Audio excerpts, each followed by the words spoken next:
Yo Gadgetiers, satu lagi laptop ringan, stylish, dan cocok buat mobilitas tinggi. Acer Swift 5 Aerospace. Dengan Intel Core generasi ke-12, nggak cuma mobile aja, laptop ini juga udah oke banget performanya. Penasaran? Yuk kita lihat experience gue menggunakannya seperti apa. Let's go!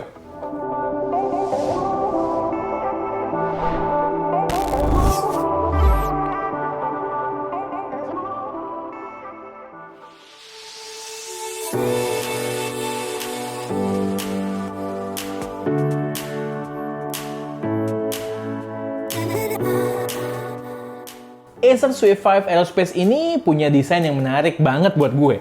In fact, salah satu yang paling sleek yang pernah gue pegang. Bodinya yang terbuat dari aerospace grade aluminium memberikan karakter desain yang premium. Terlihat mewah, solid, namun tetap ringan di 1,22 kilo. Rasa premium gak cuma datang dari bahan. Pilihan peletakan maupun desain dari warna sekaligus aksen di laptop ini pun demikian.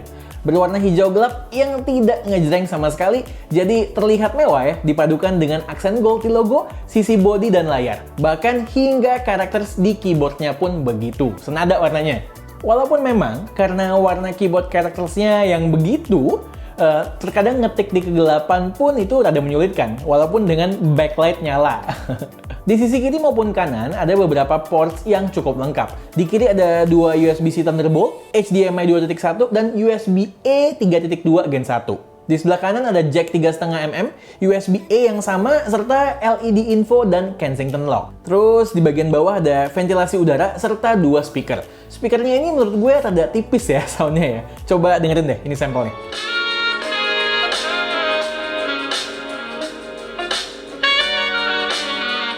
Mungkin kalau ada yang kurang dari jajaran ports ini adalah ketiadaan slot micro SD card.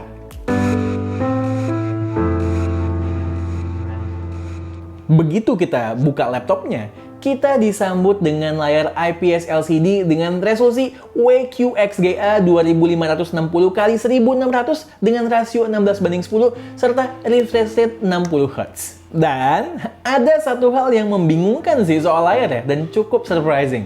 Layarnya touchscreen loh, multi-touch pula. Ini ya welcome edition aja sih. Secara gue nggak mengharapkan ini sama sekali dari sebuah laptop yang nggak convertible. Toh kita nggak dapat pen atau stylus juga dari paket pembelian. Anyway, layarnya sendiri tajam banget. 14 inch, resolusinya segitu tadi yang gue sebutin tuh menghasilkan kerapatan pixel 216 ppi. Dipakai nonton tuh enak banget dengan layar glossy finish begini. Gue melihat ketajaman yang luar biasa ketika dipakai streaming Netflix dan menikmati konten lainnya. Dipakai kerja yang mana banyak menampilkan teks, dari jarak 40 cm sih nggak kelihatan aliasing ya, atau tangga-tangga sama sekali. Mungkin kalau gue harus nitpicking, semisalnya layarnya udah AMOLED sih ini bakal wah banget. Tapi satu hal yang bikin gue terkesima juga adalah brightness dari layarnya, 450-an nits. Kalau biasa layarnya itu under 400 nits, itu selalu bikin kita kesulitan melihat isi screen di outdoor. Ini masih bisa, setidaknya dalam kondisi yang nggak terlalu terik. Untuk kita video callan, di atas itu ada webcam 1080p. Kualitasnya gue rasa udah lebih bagus dari mayoritas webcam jadul yang 720p di kebanyakan laptop terdahulu. Tapi memang gue rasa harus ada source of light yang cukup atau yang baik. Seperti gue sekarang ini di cafe tapi masih ada cahaya yang masuk dari outdoor. Kemudian untuk perekaman audionya sendiri, seperti di kondisi gue sekarang di cafe, ada background music, ada beberapa orang juga. Dengan adanya fitur Acer AI Purified Voice dan juga AI Noise Reduction, itu gue rasa kualitas audionya itu cukup bagus ya, seperti yang kalian bisa dengarkan ini. Sebagai laptop yang utamanya ditujukan pada orang kantoran yang mobile, jelas yang perlu diperhatikan juga adalah keyboard dan trackpad-nya.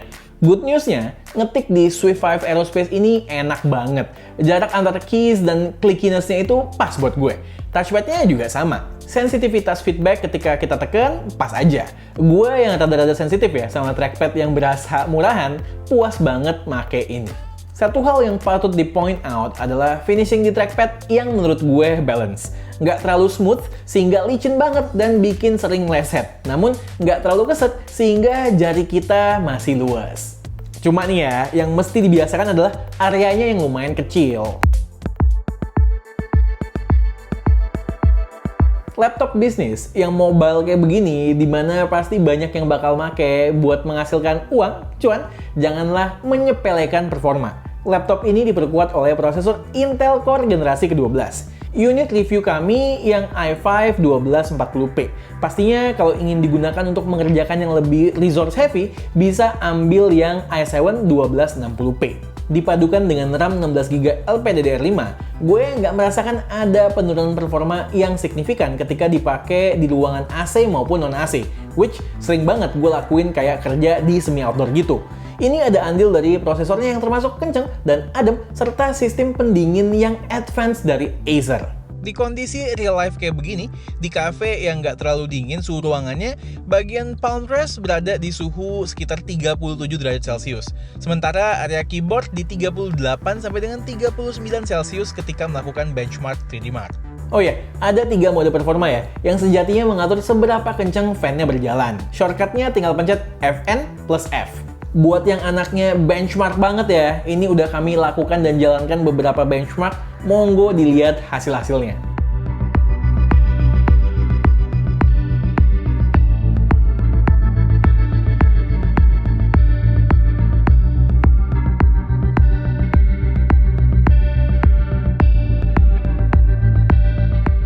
Abis lihat benchmark, pertanyaan yang muncul, kalau buat gaming dan editing gimana?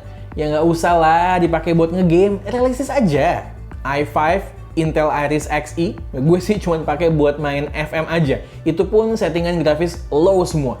Kalau buat editing sih ya masih bisa. Kalau cuma editing ringan, misal di DaVinci tanpa banyak efek dan layer. Kalau mau yang lebih nyaman buat urusan beginian, saran gue level up aja ke yang versi i7.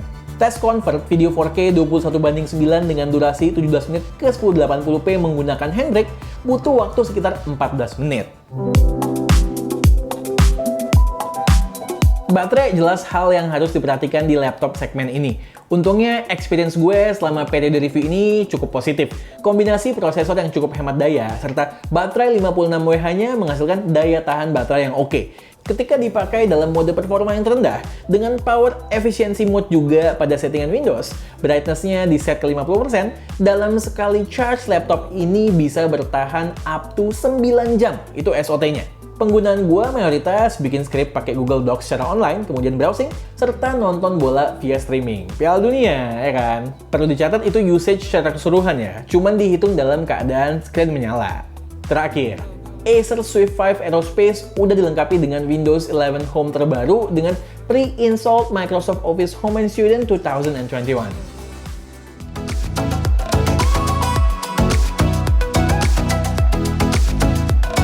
Oke, Acer Swift 5 Aerospace. Dengan harga 17 jutaan, menurut gue ini adalah laptop yang patut dijadikan pertimbangan. Apalagi ketika kalian mencari laptop yang tipis, compact, ringan, dengan performa yang mumpuni untuk melakukan kegiatan sehari-hari, serta baterai yang tahan lama juga.